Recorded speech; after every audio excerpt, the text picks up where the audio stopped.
Hello, everyone. Happy Independent Bookstore Day, and welcome to our event and reading for Alone Together. We're thrilled to have, we have a lot of writers for this event. And this book is so obviously timely and moving. It's also a fundraiser for Binc, which is near and dear to our hearts in the bookselling community. So we just couldn't be happier to be having this event on Independent Bookstore Day and sort of having this full circle celebration of authors and bookstores and Binc and reading as a way of staying sane in these times. Jennifer Haupt is the editor of this book, and she is here with Garth Stein, who is the author leadership circle campaign chair for Binc. So they're going to be the hosts of this event. I'm going to disappear. I will come back at the very end and moderate some questions. And thank you again for being here. Thank you, Samantha. So I'm just a little bit in shock here about, what was it, in mid-April, I think I contacted Garth and a couple other people to see if they were interested in putting together an anthology to help bookstore owners. And this is, 2 days before our launch day. So I'm super excited. And I just, before anything else, want to just have a toast to independent booksellers, because without them, none of us would be here. I hope that's vodka in everybody's glass. Or... Yeah, there's, there's pretend tequila in here. That's for after the event. The first thing I want to do is just kind of introduce my co-host a little bit more, Garth Stein, who, besides being the author circle leadership liaison for Binc, something like that. It's Authors Circle Chair Liaison. Grand Poobah. He's also the author of The Art of Racing in the Rain, 3 other novels, a playwright, the graphic novel, The Cloven, the first in a trilogy, and just a super human being. I would not have known about Binc without him. And so I want Garth to tell us a little bit about Binc and what they do for the independent booksellers. Sure, thanks, Jen. I'm Garth, and I've known about Binc for a while, I guess, but I really got pulled into the Binc sphere by a friend many of us know who are in the book industry, Chuck Robinson of Chuck and D fame up at Village Books up in Bellingham. Chuck is on the board of Binc, and he said, we need more authors to know what it is that Binc does. It's not really an acronym, Book Industry Charitable Foundation. It was started originally by booksellers at Borders Books, believe it or not, in Ann Arbor, Michigan during Hurricane Katrina.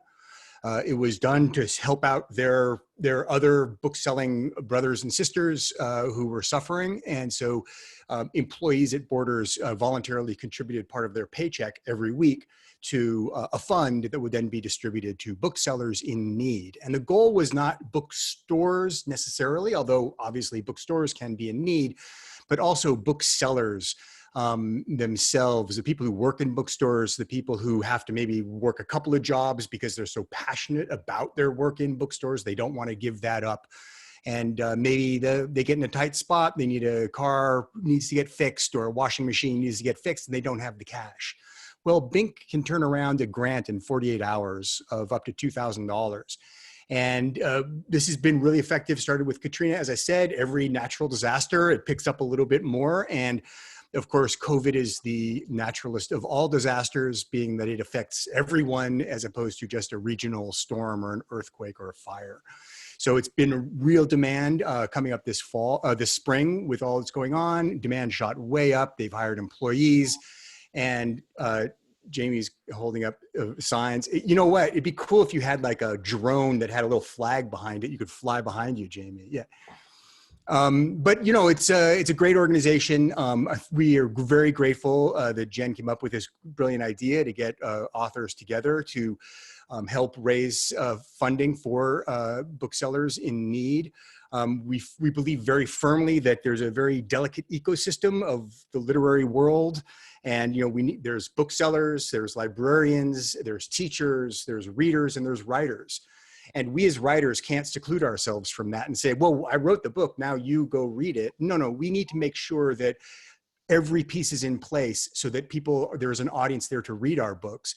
Because I firmly believe that an unread book is of little value at all. It's really nothing more than a colorful doorstop. In order to gain value, a book has to be read. It has to be interpreted through a reader. It has to be interpreted through someone's own values and ideas and thoughts, and that way put into a context so it becomes the dialogue that literature truly is. So we as writers all are very big proponents and want to support our booksellers as best as we can. And this is one way that's going to do a really fantastic job. And thank you again, Jen, for putting it all together so quickly. Well, you know, it just shows that the power of one individual in terms of, you know, you never know what's going to happen when you send out an email asking people to contribute to an organization like you did last Christmas. And that email just stuck in my mind. And then when the pandemic came up, I realized Binc was the perfect organization to sort of, you know, donate money to support bookstores. So there are a lot of authors here, and I think instead of introducing everyone at once, Garth and I are going to introduce individuals and ask questions about their essays and poems. And I really want to start with Luis Urrea, who is the godfather of my lovely monster of this book. I don't know why, but he was just the person I knew I had to talk to about how to take this idea of creating an inquiry into the pandemic in late March, early April, and finding sort of the understory of what was going on. I had heard him speak at Hugo House in Seattle in 2015, and he was talking about understory and about writing and about looking for the roots of what you're really, really writing about. And so the first thing I want to do is just, you know, ask you, Luis, what do you feel like the understory of the pandemic is? Or, you know, just a little question. Okay. I cannot. No, mute. Check your mute. Oops, you have to unmute. There you go. There you go. Let's see. Oh, hey. There you are. The understory. You know, oddly enough, in all of this isolation, I have found more and more community. And I think it's been a really interesting time for all of us to maybe take a little inventory, find out what's near and dear to us. You know, I know Jamie Ford over there, both have been touring maniacs, and I realized it was overwhelming me. I was feeling like rather than writing and thinking about writing, I was going around reading and marketing myself. And I realized at one point I sort of prayed, please, can this stop? And boy, did I get my wish. And I was astonished to find out that I really kind of enjoyed the lockdown for a little while, because it stopped everything and made me think and made me go back to writing unfettered by the outside. But I really have grown to miss our community. You know, I really have grown to miss people, talking to people. And I have to say, I don't know how the rest of you have found this, but my social media life, no effort of my own, has gotten really busy because readers miss us. You know, they're not going to get to go to the bookstore usually and see us, so they write a lot, and they want interaction a lot. So I think it's been that for me, has been you know, kind of rediscovering what matters, what I'm doing this for, and that it, you know, it really isn't career stuff. It's deeper stuff, soul stuff. And I just wanted to note that last night, one of my dear friends and a great American author, Randall Keenan, died.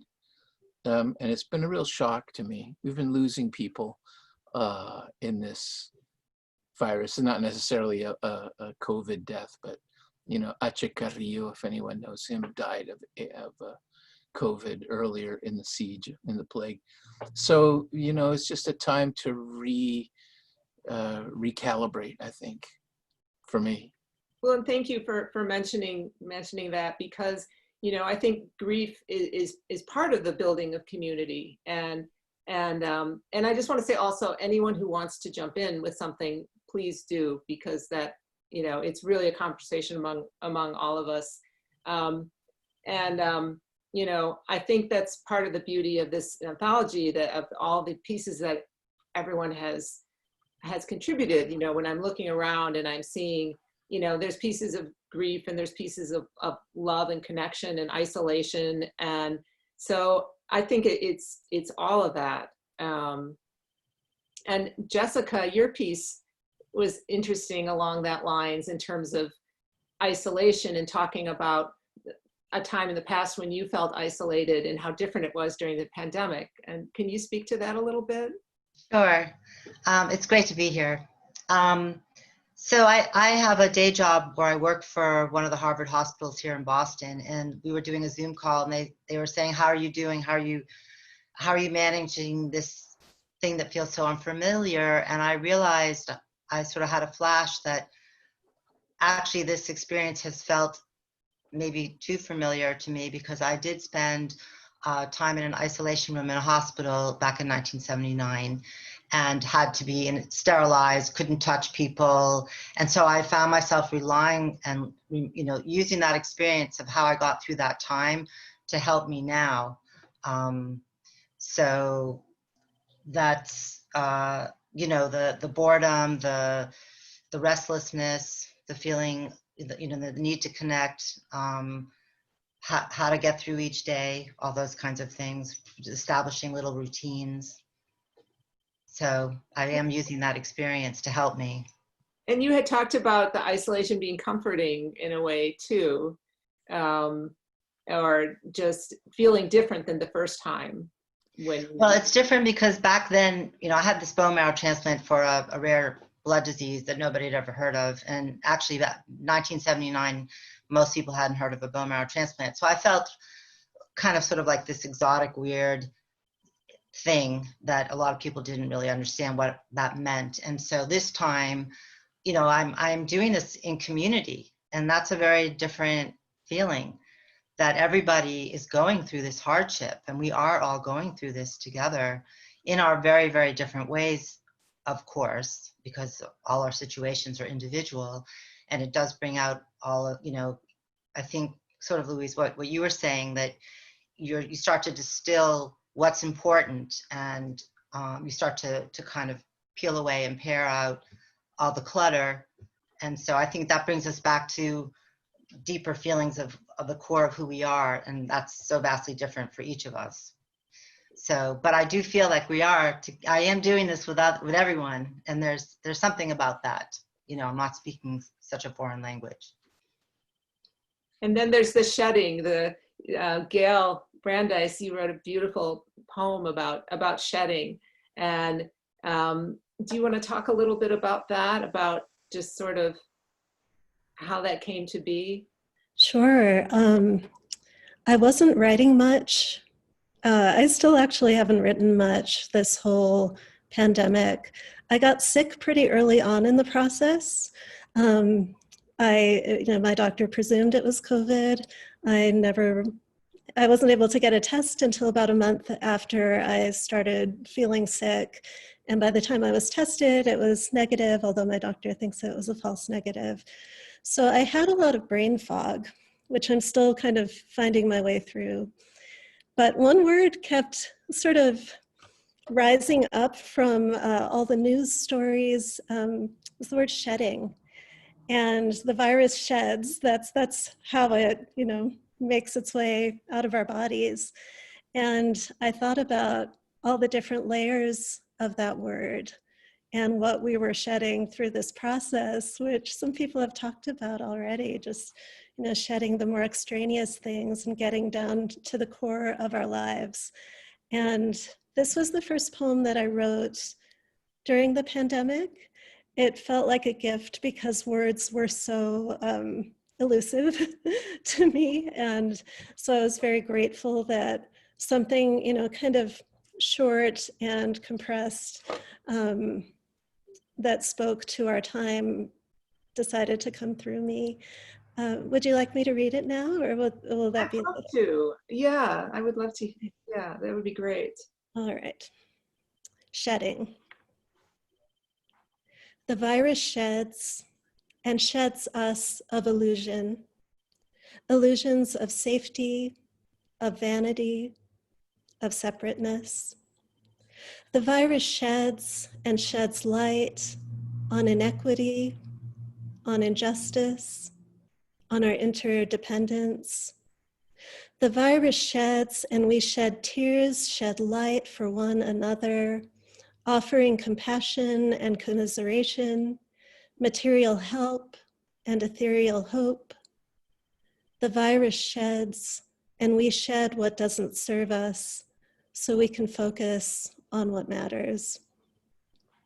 And I'm so grateful we're all focusing on what matters together. I'm just so grateful to be part of this event in support of this beautiful book, which is in support of our beloved independent booksellers. So thank you so much, Jen, for putting this all together. Well, thank you all, seriously. And it's interesting to me how, for some people, the writing, was really difficult during the pandemic. I remember Garth saying he just put it aside and just went on day trips to Leavenworth with his son, and for some people it became more of a time of it was this. I remember, Jamie, you were saying it was kind of an extension of a writing retreat you had done, right? Maybe you can speak a little more to that. Yeah, I was at Yaddo for 2 months, and then I left to come home, and then the place shut down 2 days later. So I really feel bad for the people who had just arrived and had to turn around. But like Luis, I just got used to traveling, and I had a hard time saying no. And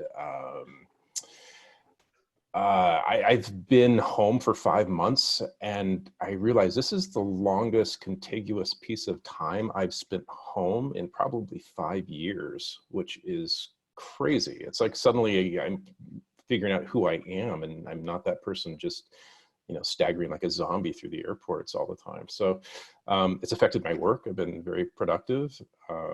As a kid, I was, as a total latchkey kid, so I was alone all the time, and we really didn't have television where I lived. And so I was always sort of in my inner world. And this has kind of been a strange homecoming to that inner world, despite, the tragic circumstances. It is weird when you stop traveling like that. I feel that I was on an epic pace January, February, and even into March, and then nothing since then. So much so that when Clear just sent me a renewal notice, and I'm like, no, when will I ever use Clear again? I mean, is the world ever going to be like that again? I mean, I don't know. It's devastating for these colleges and places where, we all go to speak, it's like we're connecting with young readers, with young energy, with young minds. Are they going to be able to bring authors in anymore? It's going to be interesting. Yeah. I had such sort of an external life that much of my existence was dance, monkey, dance. And I sort of forgot who the person was behind all of that. So it's been, I'm trying to be an optimist and look at, the benefits of prolonged isolation, I guess, for lack of a better term. Do you have your poem in front of you? Could you read it for us? Me? Oh, sure. The book. Look, it's a real book. We should all be holding up the book when we're not talking. Yeah, this is just a short poem, and I actually write lots of poetry, and I never send it anywhere. It's always this creative sandbox that I just sort of keep really close to the vest. So it's kind of weird for me, but it's also kind of cathartic too. And it's a poem that very much speaks about, the time I've spent alone. It's called Same. As a boy, I was strictly latchkey, Home Alone, the original, not the movie. One day I found my father's gun and Fortunately, I never pulled the trigger because blood is a poor stain remover. As a teen, I was left home alone for days on end by a working mom whose sweat was 80 proof. She gave me paperbacks, but I hated her mysteries, and I read comics instead, trading my abandonment for Spider-Man's issues. As a man, what does that even mean? I locked myself upstairs in my office confessional, tossing Hail Marys to my imaginary friends, and they whisper their secrets and their fears in my ears that burn at both ends. And as a writer, I wear an old bathrobe all day, like the heroin dealer from Pulp Fiction. Earning my black belt and daydreaming, I stare out the window while a muse growls, sweep the leg. I'm lucky though, I get paid twice a year to stay inside and break my own heart. I sprinkle glitter on the jagged pieces and hand them out to strangers seeking their approval. Homecoming is forever now for all of us, together stuck inside. Every day is a snow day. But I'm not lonely, not even a bit, because we're a pack of introverts, and every night we howl like wolves. There you go. I love that. I really love that. And it's so interesting to me the way different people express grief, and this combination of there's sort of like a comfort in the grief. And when I was putting together the book, it was really hard for me to figure out like where some of these pieces fit. You know, were they in the section of comfort or grief or connection, or, you know, and so some of these pieces, like Ada, your poem, moved around so much because I found so many things in it. And so you seem a logical person to go to next. And I remember asking you if you would contribute a poem, and you were like, well, I don't really know if I have anything to say. And so I wasn't sure if you were going to, you know, send something or not. And tell us a little bit about your process, and maybe you can read your poem also. Yeah, thank you for inviting me to do this anthology, and also to be a part of this event. Yeah, I was very suspicious at the beginning. Everyone wanted an opinion about this or thoughts about this, and I was so silenced by it.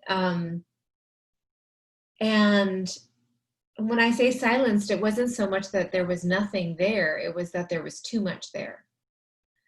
And it felt like the world was not quieting, the world was exploding.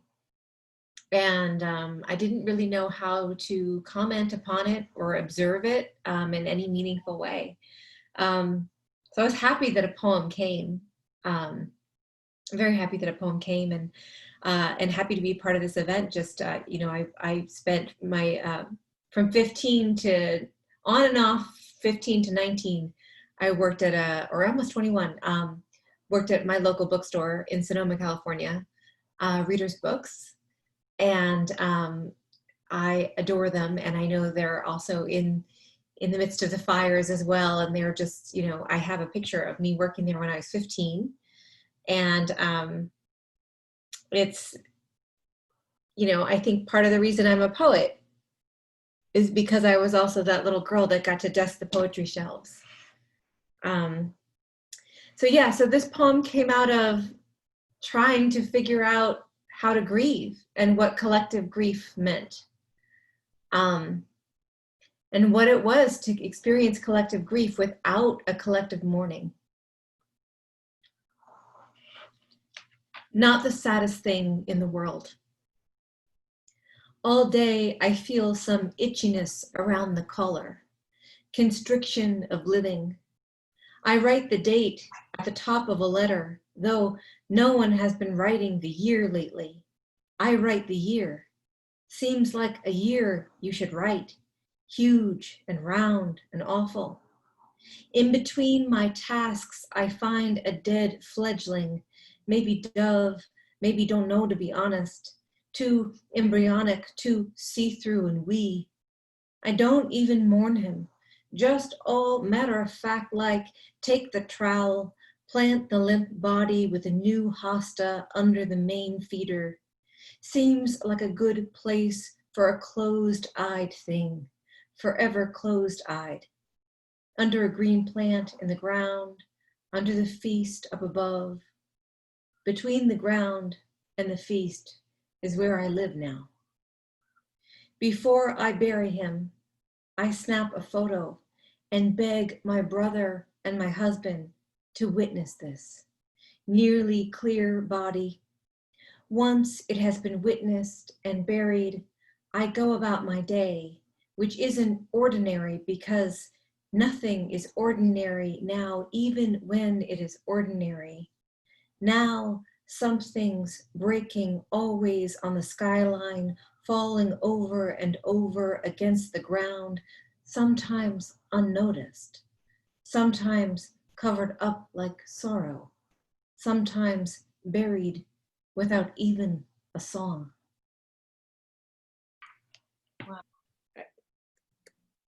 That feels like it deserves silence afterwards. You know, it's just, and I have to say that the wonderful thing about Zoom, I felt like you were like reading that poem directly to me, and so probably everyone on this, and you know, that's just like, every once in a while you get this connective spark on Zoom. A lot of times I don't feel connected at all to people I'm Zooming with, but then, you know, having a poem read like directly to you on your computer screen, there's something really pretty amazing about that. So thank you.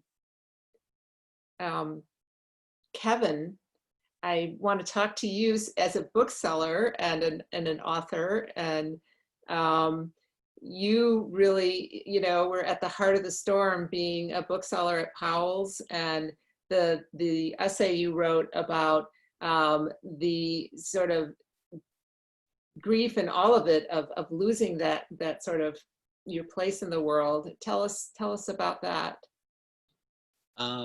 Yeah, we're still me and my 300 or so cohorts are still waiting to go back to work.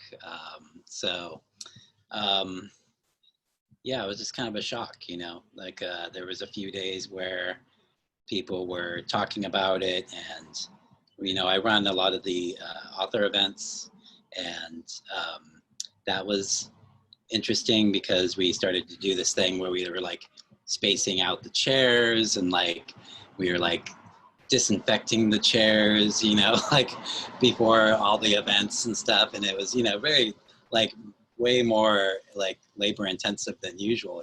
Doing an event is usually work, but this was like a lot more work.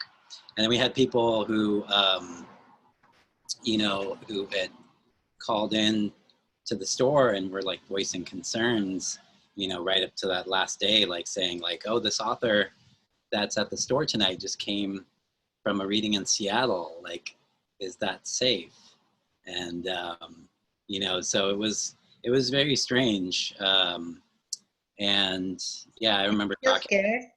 What's I'm that? sorry. I wonder, did you feel scared yourself? Like, how did you feel afraid? I don't know if I was like right at the beginning. I think I was like, that weekend when everything kind of shut down.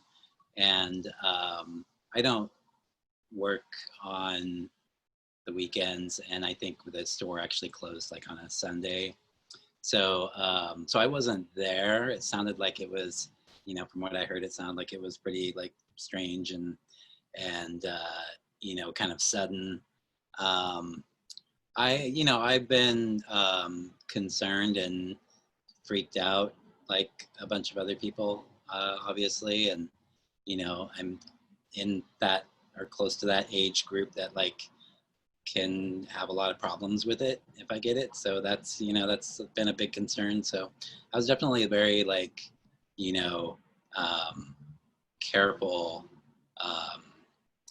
for a while, and I still am, but those early days everyone's like, oh, do we have to spray our groceries when we come home, and just things like that. So but yeah, being in the bookstore, it was really it was pretty jarring, and also pretty sad, because Powell's is a big store and it's like a big family, and a lot of the people that work there are very close, and it's very strange to go for months and months now without like seeing the people that you work with, you know, that kind of bookstore family. Is it open again, or? Just recently, we kind of did like a partial opening. It's kind of hard to explain because, you know, the store is like so huge that it's like, you know, it'd be really difficult to like open it, you know, and like limit people coming in and stuff. So I think what they did is they took just those front 2 rooms, you know, out of the like 10 rooms or whatever it is in the store. They just took those front 2 rooms and they moved some stuff down from like other sections to display. And so they've had, I haven't actually been in there since it's opened. I'm not back to work yet and I didn't go as a customer, but from what I've heard, you know, they are kind of having like a limited number of people that can go in and shop. And, you know, there's like, I don't know how many people are working, but it's a very small number compared to the usual number, of course. So it's kind of like they're testing out. There's like some kind of testing going on, like seeing like what they can do and what people are comfortable with. So, yeah. Okay.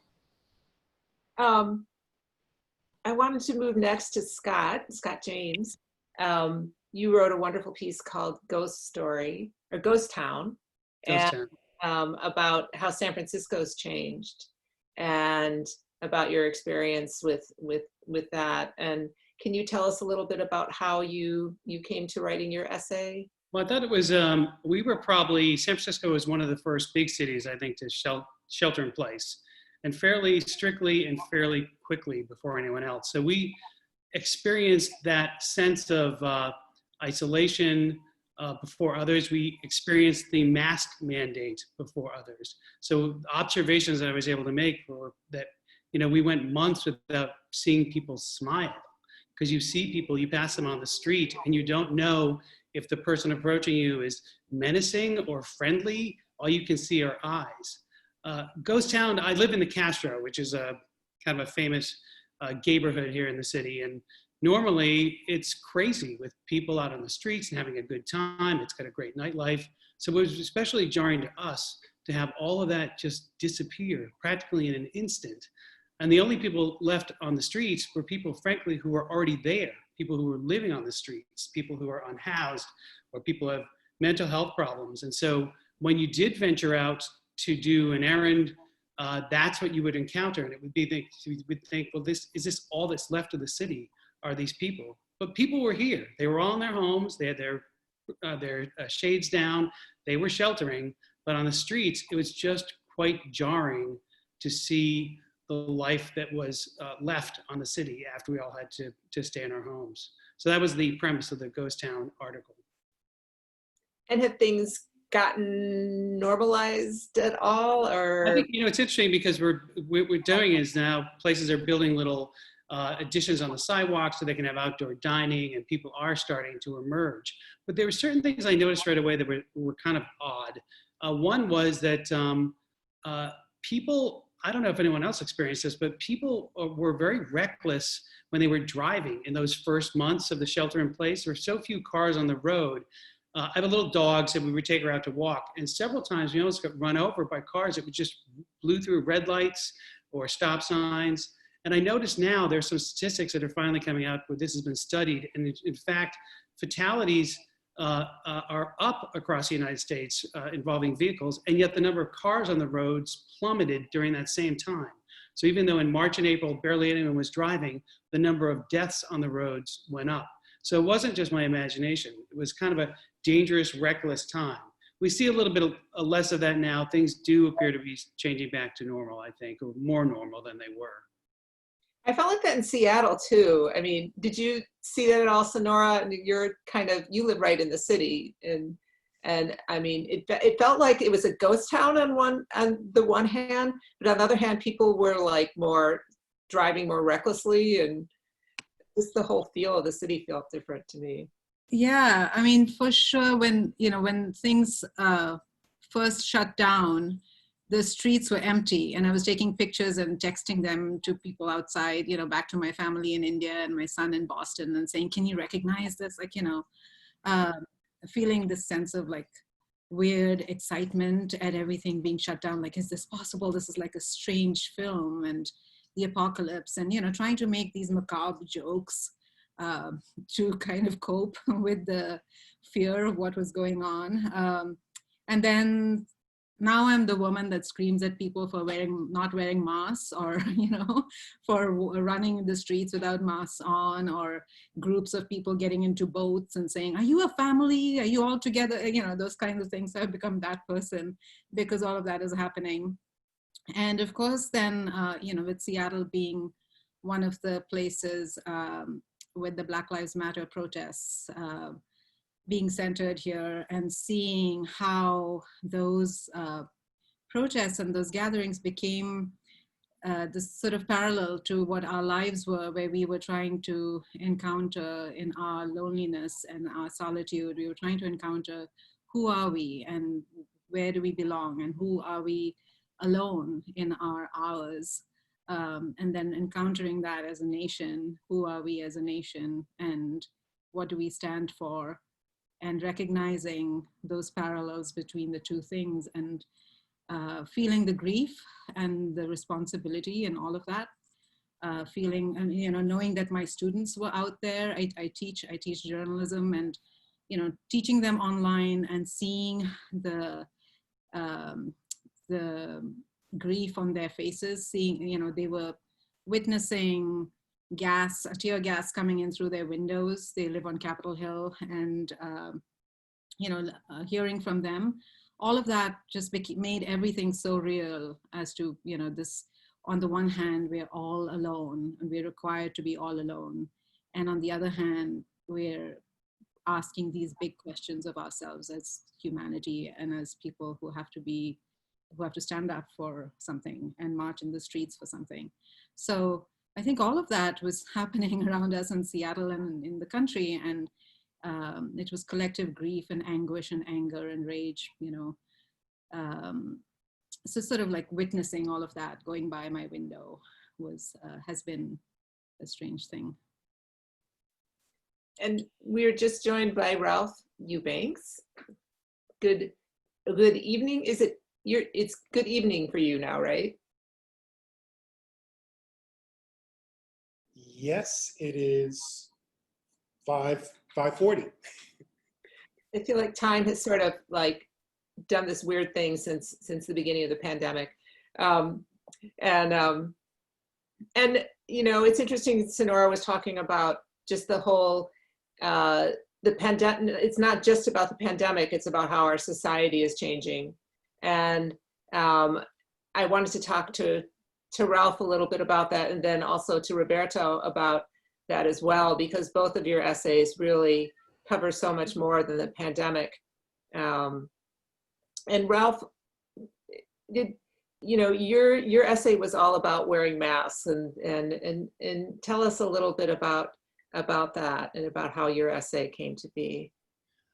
Well, my essay was inspired by a trip to New York City, actually, back in, it seems like ages ago. It's like in early March. And it's when I noticed people, the first time I noticed people wearing masks. I was right by Bryant Park, snapped a picture for my Instagram feed and put it out there, and I was kind of proud of it, noting that it's because someone said I was like Bill Cunningham, whose work is great. And as the day went on, the image came to mean something different, because then I noticed that everyone who was wearing a mask was Asian. So this is just when, I think that a few days before that, an Asian woman had been accosted in the streets of New York, accused of bringing the virus to the city. And that's what really got me thinking about this. I think by that Friday, New York had really shut down. So it was like I was there on a Monday just to see a Dorothea Lange exhibit, and then by Friday, it was all gone. And it made me start to think about how we are all wearing masks and what those masks mean, and kind of what, you know, what it means to wear the mask. So it was both inspired by that photograph and also by Paul Laurence Dunbar's poem, We Wear the Mask, which is a personal favorite of mine. And did that essay come to you easily, or was it something you had been working on for a while before I asked you for something? Or? I can't say it really came easily. I think when you approached me about this, I had just finished an essay for the Virginia Quarterly Review about kind of arriving back in Washington and with the empty streets and kind of rediscovering the city as I walked in the middle of the street and discovering kind of the literary underpinnings of the city. And I'm often inspired by photography, and I started thinking about that photograph. And that's kind of what led me into it. So I didn't really, I have to say I was a little bit stuck, but as always, for me, the visual is also sometimes something that's a cue for something to write about. And Roberto, you also use this opportunity to talk about not just what was going on during the pandemic, but to tie into also your experiences growing up in El Salvador, and tell us a little bit about that. Well, before anything, thank you, Jennifer, for allowing me to join writers that I respect and admire in supporting workers and owners who make our lives possible as writers. I had never met Jennifer, but you know, she come highly recommended by people I like. So, and you had obviously the high calling of this book that was a natural thing for anybody who cares about literature in the United States and around the world. So I'm honored to be a part of it. I saw that the essay came kind of easily because I'm Salvadoran. I'm born in the United States here in San Francisco, where the norm right now is cruel and heartless, right? To Black, brown, working class people. It's the most expensive city in the world. And you know, the rents are obscene. And so returning to normal here has never been something really desirable to me. And so I also happen to be of Salvadoran descent. And I lived there during the war, and I came to understand what it was to live under a military dictatorship and what it is to see men, not unlike what we're seeing now, where you have men in semi-automatic weapons collaborating with police, sharing water and being told, hey, we appreciate you, like the cops in Kenosha. So this rings Salvadoran to me. It's not new, far from it. I've been dealing with these matters for 30 years. And so, being Salvadoran, which is one of the most consistently violent countries on earth, I felt like I had some tools and things I learned on how to deal with extremism, whether it's extreme neo-fascism and military dictatorship, or extremism and government, like the extremism that cages children, right? That's always an indicator when you do that to children. And it's really sad that Barack Obama started us on that trip, right? I went to visit those kids in cages, but we somehow think that Donald Trump was the only one. And so we have all these contradictions and things I felt like I could share stuff about and talk about things like my dad and lavender, the way that lavender helped my dad's memory, the way I use lavender, like the shirt I'm wearing, to bring beauty into my life. Because ultimately what my essay is about is I think an exploration of the strategic value of the sublime and the beautiful. And I think that's a strategic value we're going to have to deploy with great power as we face the brave new world we are facing right now, right? So my essay is about how to use lavender. How, for example, lavender helped me after I was pursued by death squads, lavender bubble baths, or the deaths of people that I've known, having lavender cookies or lavender cream to put on my face. And I'll just end with saying that lavender reminds me of who I was, who I am, and who I want to be. And so that's, I think, what the sublime and the beautiful can do for us. And thank you again. Well, and I want to congratulate you. Your book is being released on September 1st, the same day as Alone Together. And it's a wonderful memoir. And so I hope you can enjoy that and, you know, get out to people about it. Thank you very much. It's the worst possible day possibly in US history to publish a book because of all the spring and summer titles that have been backlogged and the paper shortage. But thank you. It comes out September 1 and it's available wherever books are sold. How many authors are on sort of book tour now? I know Garth is, and Jean Kwok, who just joined us, is. Jamie, not anymore. It's more fun to do it in a room full of people. No offense to Zoom. Big fan of Zoom. Yeah, my book tour was cut in half just after everything shut down. So I'm hoping at some point to have more virtual events. And I'm grateful, Kevin, that my event at Powell's was one of my last before things shut down. My book comes out in October, so soon. Are you doing a lot of Zoom events, or? I think that's the plan, to do a lot of Zoom events, and I have a little bit more time than Roberto because mine's at the end of October. So although right then is going to be election fury going on at that point, so it'll be interesting, like where where people are in their heads. I mean, traditionally, election cycles don't necessarily disrupt books and their publication and interest in them based on what genre they are. But I think we're in such unprecedented times. It's quite possible that come November 3rd, we could have chaos instead of a path forward. And so everyone could be, we may have a very unsettled time where people aren't thinking about anything except what's in front of them. And that will be a change. That would be unprecedented.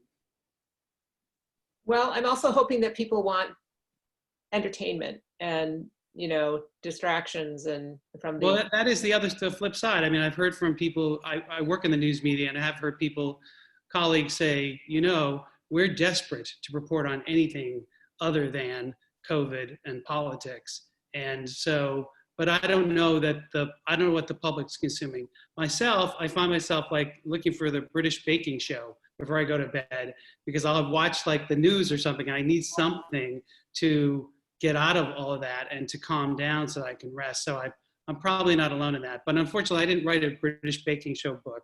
It's not a cozy, and so I'm not sure that I'm going to fit in that realm either. So. And let's move to Faith, and welcome. And I have to say, I love your shirt. It's very festive and gorgeous. That's my study. Your essay is the first one in the section called "What Now?" and it feels very. And you wrote it towards the beginning of the pandemic, and it feels very, very what now? And tell us a little bit about how that came to be. Sure. Hi, everybody, and hi, Roberto. We're in the same writing community here in the East Bay, so I haven't seen him in forever. It's so great to be here, and I really just have to say I loved the poetry that we heard, so thank you for that. That was a balm on my soul. That was really lovely. And I'm thrilled to do anything that supports indie bookstores, which I'm madly in love with. Like many of you, when Jennifer reached out, I felt like I had absolutely nothing to say, and I hadn't written at all. And I'm like, you know, I'm an introvert, like many of us, stuck at home, just baking my way out of writer's block. What in the world am I going to say? But I'm always inspired by language, and I noticed all of a sudden that there was this new lexicon that was being used, you know, essential workers, social distancing, shelter in place, and that there are a lot of cultural assumptions that were built into this vocabulary. Like, well, I live in the East Bay, so the idea that folks have shelter to start with is a huge one. And I also noticed that a lot of these words had historical meaning already for BIPOC, for Black, Indigenous, and people of color. So enforcement, at risk, lockdown, resist. And so I just wanted to play with that. So the essay is called The New Old Vocabulary. And It takes place over the first 8 weeks, and every week has one word that explores through an intimate personal vignette and then also a short news bite to bring in a larger perspective, because I felt like I was just trapped in my house. So we have, every week a new word, and some of them, the personal vignettes are very micro. So like from, hating people who don't mute when they're on Zoom, and hating people's sourdough pictures, to kind of the hilarious new dynamics when my African husband's now in charge of doing the grocery shopping, and he's texting me constantly because he doesn't know where anything is in the grocery store, or, what are these things? And then the news bites are kind of looking at the macro. So the infection rates among Native, Black, and Latinx communities, the increase in domestic battery, the history of anti-Asian violence during pandemics, the idea of these cruise ships that were always circling, and one of them docked, just a few miles from my house. And so it did start in the first 8 weeks, and the first time with that early lockdown that we had in the Bay Area, and then ends right with the murder of George Floyd before we knew it was going to become what it became. And so it's interesting that you wrote this essay at the beginning, towards the beginning of the pandemic. Do you go back and read things that you wrote, at the beginning, and kind of, because to me it seems so long ago, and I'm just wondering your perspective on things now. I was with this essay in particular, or just things I was writing in general? I would say both, either and or both. Yeah, I was a little nervous with this one because I just had that slight reference, because one of the words was breathe, and so I had just heard about George Floyd, and I was like, well, this seems kind of relevant, so I'd put it in there. But then I had no idea that it was going to be a second BLM, and it was going to become this huge thing. So then I worried that I was going to sound a little tone deaf, and we were able to tweak it a little bit in edits. But I also think it's incredibly important to, particularly for kind of marginalized communities and those who are impacted the hardest, to really be documenting day by day, because the changes happened so quickly. So in some sense, you just have to understand that it was a slice, or we didn't really know the significance. And like the first vignette is like super happy about being in lockdown, because I get to not feel weird about being an introvert, and so there were all these things that were kind of lovely, and my husband and I are kind of getting to know each other. And so that was a reality. And then, it became something else. So I'm a little nervous about it, but I also think that it serves its value, that we went through a whole range of emotions and we weren't prepared. Like another event in there is that people are like initially really excited about what happened because they think it's going to be the death of capitalism. And I remember going to an event and they're like, oh, this is great. And I'm like, this is not going to turn out well for folks of color. Like, I know you're excited, but it's not going to turn out well. So yeah. And welcome, Jean. It's good to see you here again. I know you've been doing a lot of book events for your new book. Oops, you're on mute.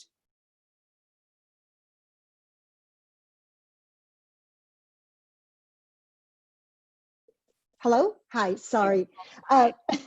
First off, everyone, I'm sorry I joined late. Somehow I didn't understand the directions we've been given, and I thought that we were supposed to join right before our part and that we wouldn't be allowed on until then. So I actually came on just to try to watch you guys. It took me a long time to figure out how to get in. I enrolled as a normal person, like in disguise, to try to sneak in and listen. And then somehow the link like put me in. I was like, oh my God, they're all there. So I apologize. Yeah, there was a lot of confusion about, there were different things going on, but we're glad to see you here. So. Yeah, I'm glad to be here. And actually, my book came out in June 2019, Searching for Sylvie Lee. But then the paperback was supposed to be out now, and I was supposed to be on tour, but actually they delayed it. And it's one of those decisions that was made, I think, by the publishing industry. I think that I was going to just let it go, but because I know that it's a huge mess and there's so many authors and debut authors and everyone's just trying to kind of survive and find a spot where their book can be seen. So I thought, it is going to be whatever it is, and I'm not going to put extra pressure on my publishing house. But they told me they wanted to move it. And so they've moved the paperback publication of Searching for Sylvie Lee until December 8th, which, like Scott said, like, who knows? Like, we don't, nobody knows. Like, we could be in a worse situation than we are now. I hope not. I think that we're going to do better and better. I do feel hopeful. But of course, there's the election and there's a lot of uncertainty. But there are a lot of issues now because, of course, with the book coming out on December 8th, and we know the pandemic's not going to be done by then, the question, it will be an online book tour. But then, there are a lot of issues that are coming up. Like just today, a reader was saying that they felt unhappy because a lot of author events were, they're kind of designed the way the old tours are, which is that you don't expect the same person to see 12 events, so they expect you to buy a book, or they want you to do what you would do if you were going to the bookstore to see an author. But then now you have readers who actually want to go to all of the events, and of course don't need to buy a book. Sorry, I have a new kitten, sorry, who is like trying to knock over the lights. Hello, it's Lisa. She just turned off the lights. So there are a lot of new things that we need to kind of adapt to during the pandemic, because people are still using a modified version of the old model, which is that you'd be in Seattle one day and North Carolina the next, and you're not going to have a reader following you to all the events. But now it's actually a different situation, and those are kind of things that people need to think about and figure out. Well, it's like a rock star tour, it's like, when I was in college, I used to follow the Grateful Dead, sort of. But so speaking of new formats, I mean, since we're all together, it's a really good, I just thought of like, it's a really good chance for different authors to ask each other questions instead of me just blabbing a lot. So I just want to open it up and see, do people have questions for each other? And it doesn't have to be about the book, and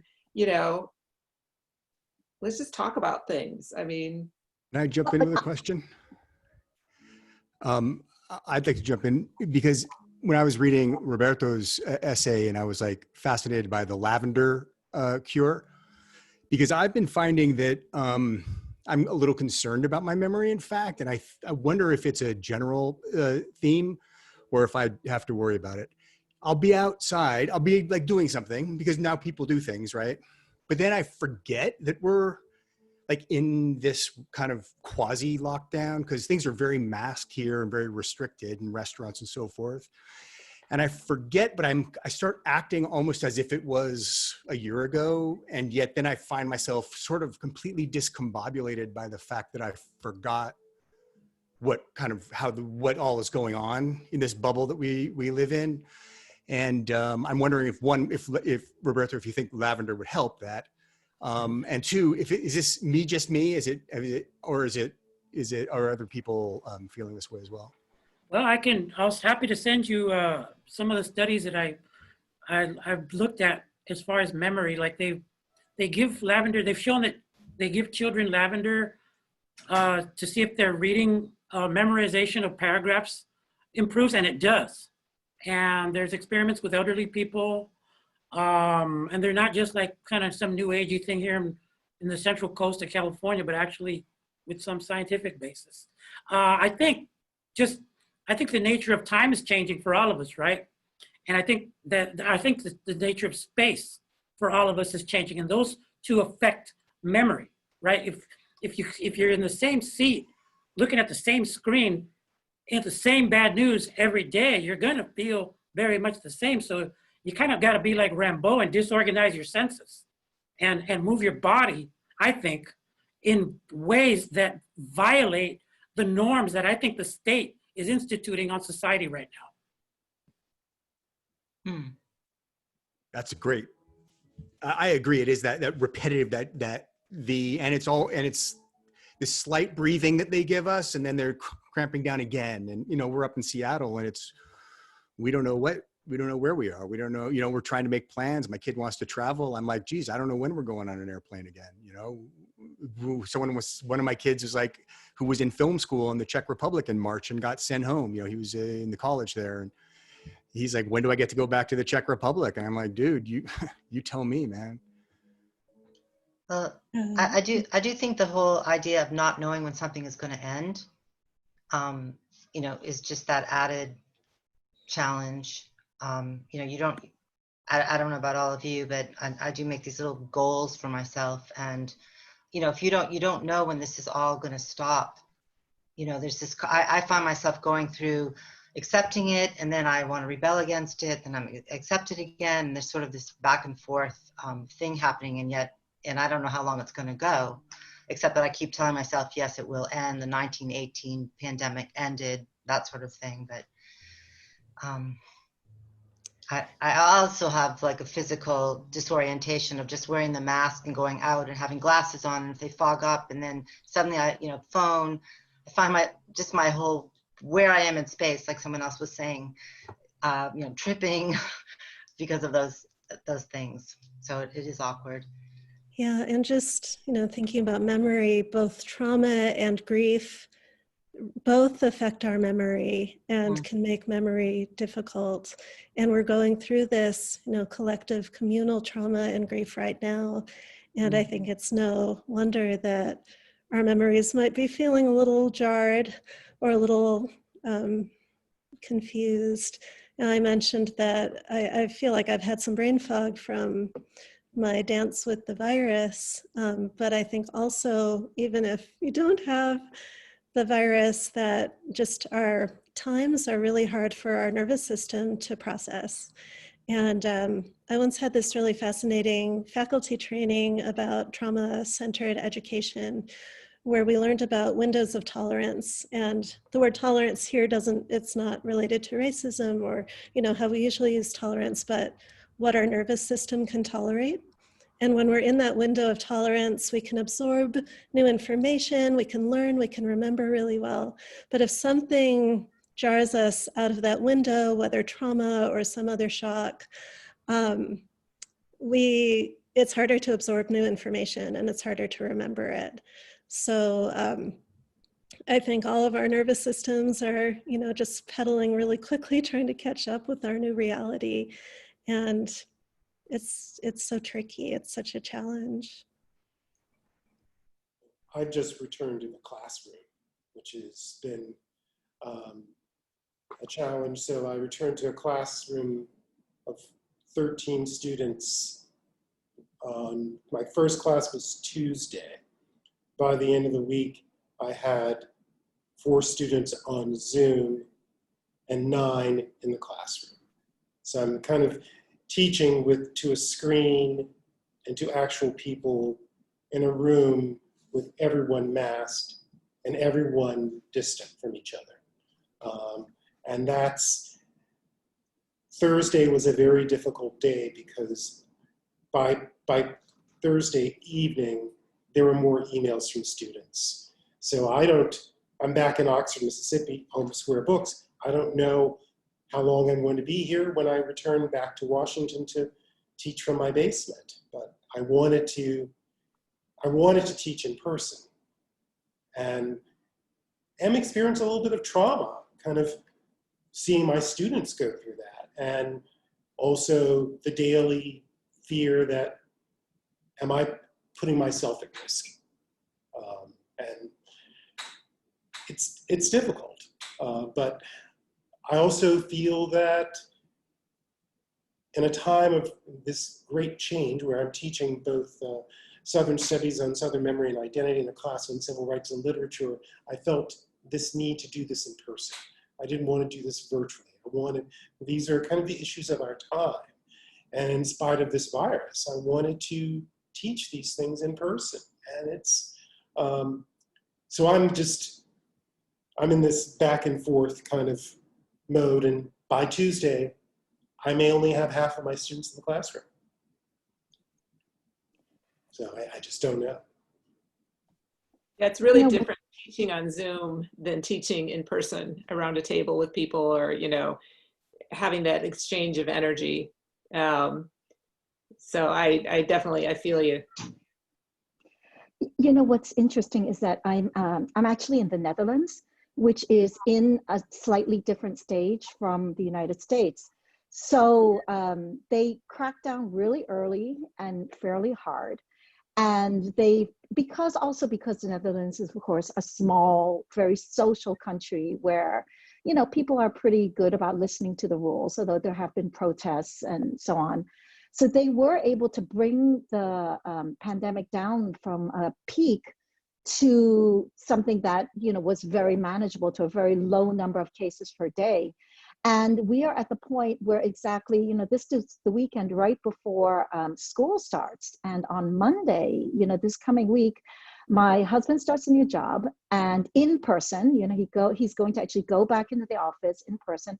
And the kids are going back full time, both of them, to school. So it's interesting, you know, I mean, it's great in some ways. It's not that regular life has resumed because, you know, there's still restrictions, and there's distancing, and there's cleaning, and there's masks, and it's not mandatory masks, but, you know, a lot of people are wearing masks. And on public transportation, they are mandatory. So there are, you know, rules like that in place. But, you know, basically they're starting to resume regular life again. And it's great. The kids are really looking forward to going back to school, which is, of course, a first. But it is also challenging, you know, has really different challenges, because what that means is that, for example, my, you know, teenage kid wants to go out all the time with his friends. And you have to navigate that balance of, you know, it is still a pandemic. You know, there are still rules, and they have replaced them, and we are trying to kind of get the economy going and to get society going again. But on the other hand, you can't just pretend that nothing has happened. So there are a lot of new challenges as we go into the next phase as well. Well, we're starting to wind down towards our time. So I wanted to ask everyone just your favorite independent bookstore and maybe why. Let's see, who wants to start? I can talk. Okay. Well, you know, not to pander to our panel, but I do love Powell's radically.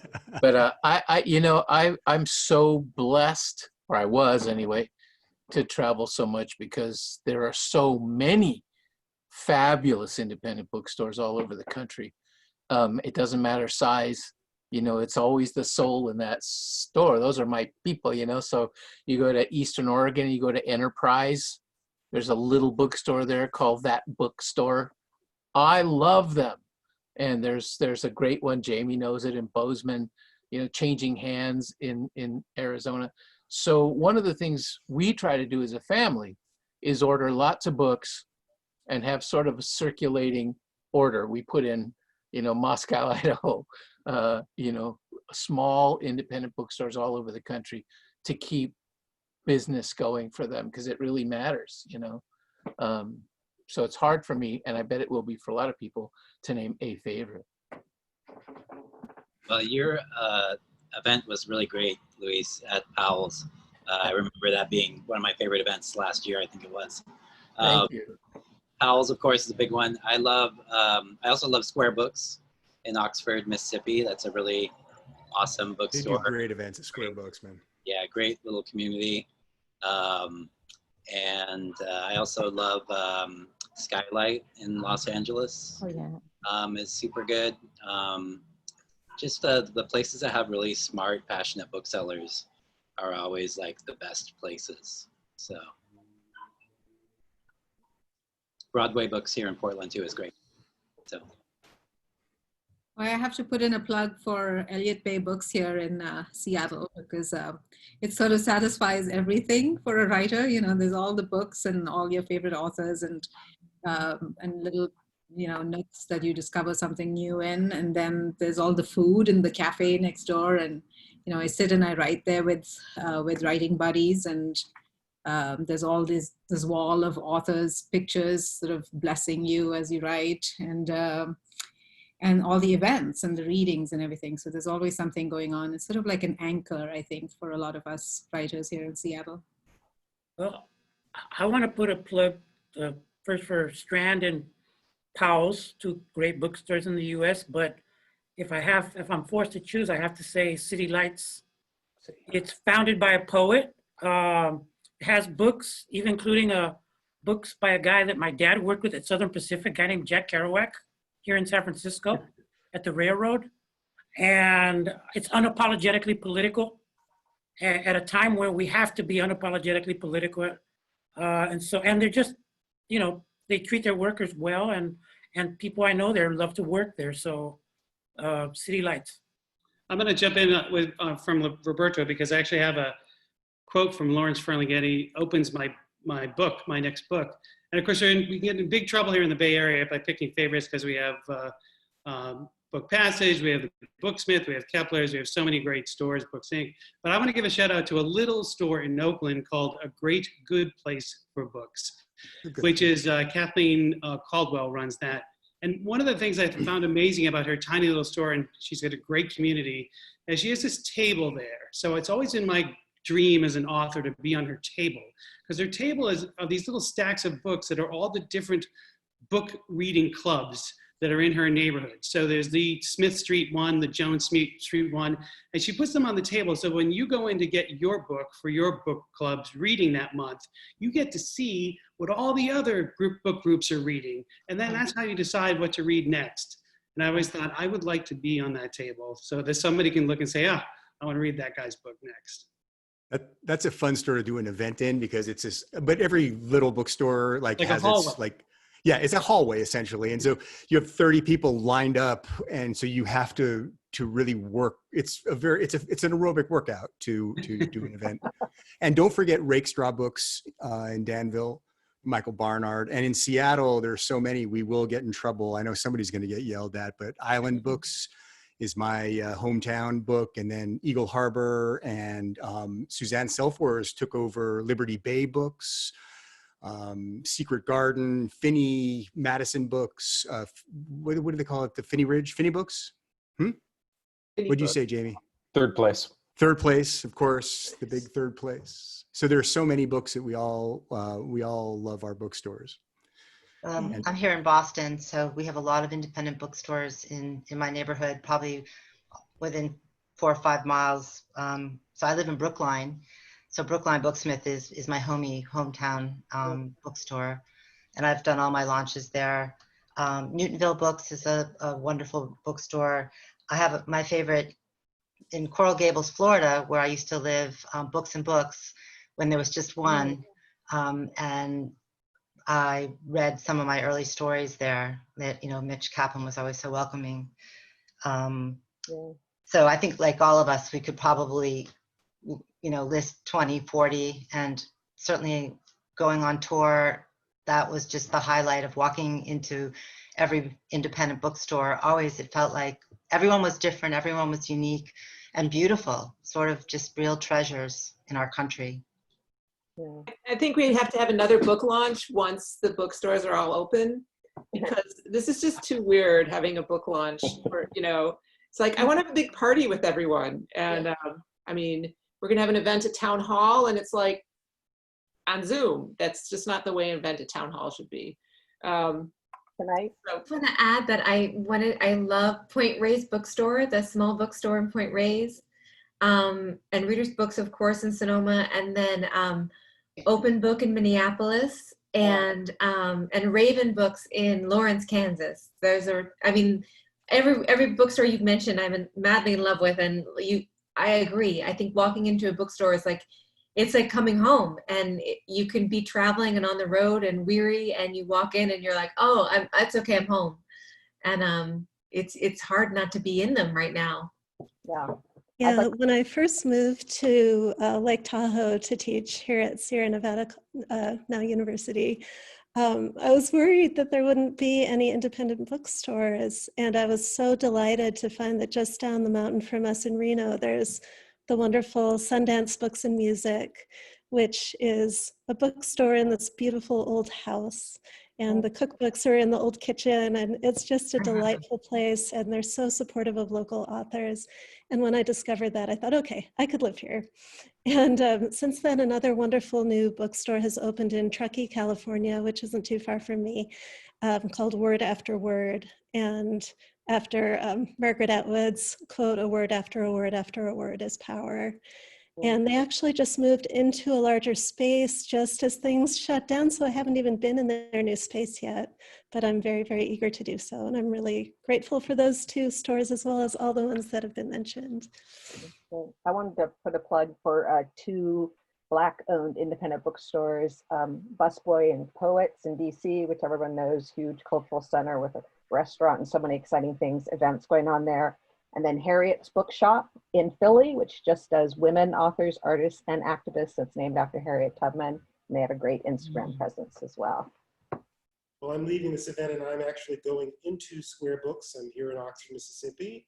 But I also want to mention my hometown bookstore of East City Books in Washington, DC on Capitol Hill. It's a woman-owned bookstore, and I think that's a really important thing. And they're only 3 years old now, but I think they're really going strong, and I love the owners, I love the people who work there, and I wish I could be in there now, but I'm glad I can at least walk into Square Books. I think they limit 8 people at a time right now. Wow. Wow. Can I put in a couple plugs for some Montana stores?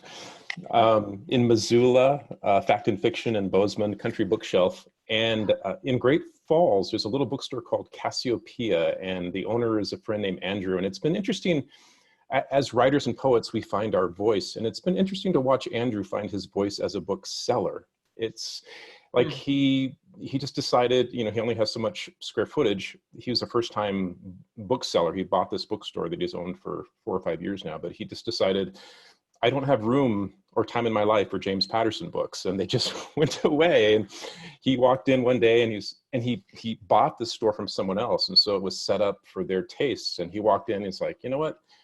I don't want a military history section. And he got rid of it and put in an LGBTQ studies section. Like, it was just, you just sort of watch him turn it into his own space and come into his own, and then host events in the middle of Montana. Like, you know, he'll have a Bloomsday James Joyce reading and have 100 people show up that come in from, you know, the farms. It's this little oasis of magic. Well, you know, I, of course, don't have a local bookstore really, since I'm in the Netherlands. But I mean, I think like all of you, I feel like my entire career, I've been so supported by these indie bookstores all through America, you know, and from the moment when your debut publishes and you're complete unknown, and really, you know, that means nobody knows you, you know, nobody. And then you go into this indie bookstore and they're like, oh, I read your book, I loved it, and I told other people to read it, and you're like, oh my God, you did? No way. So yeah, so many bookstores. I mean, so like Rakestar Books indeed have been behind me from the beginning of my career.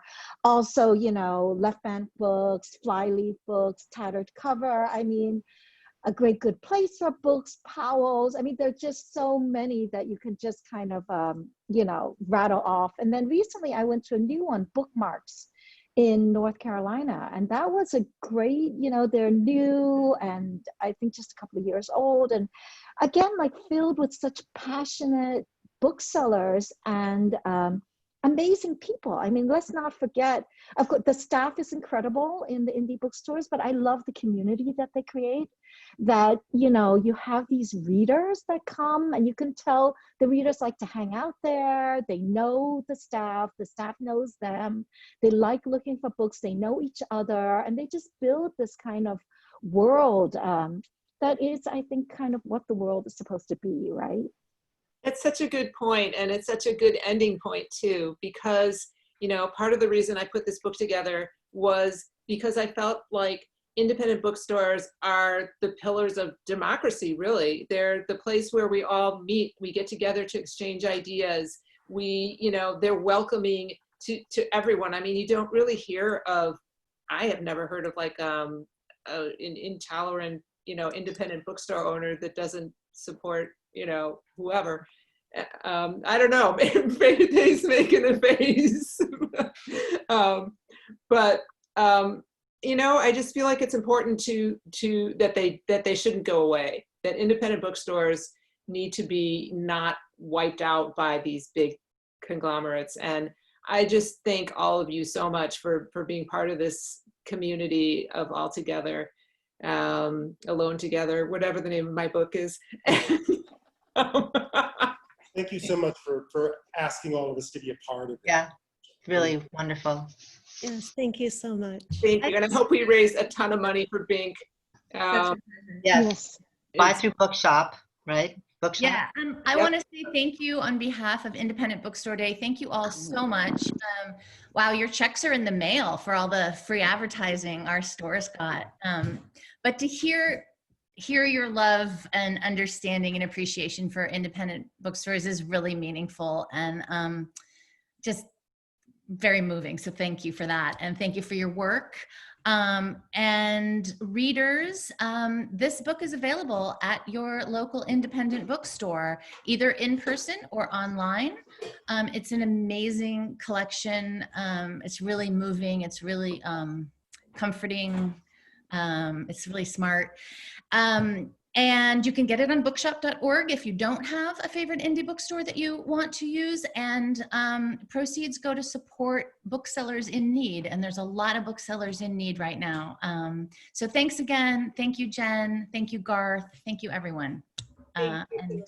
Thank Good you, evening. everyone. Take care. Bye. Bye. Thank you.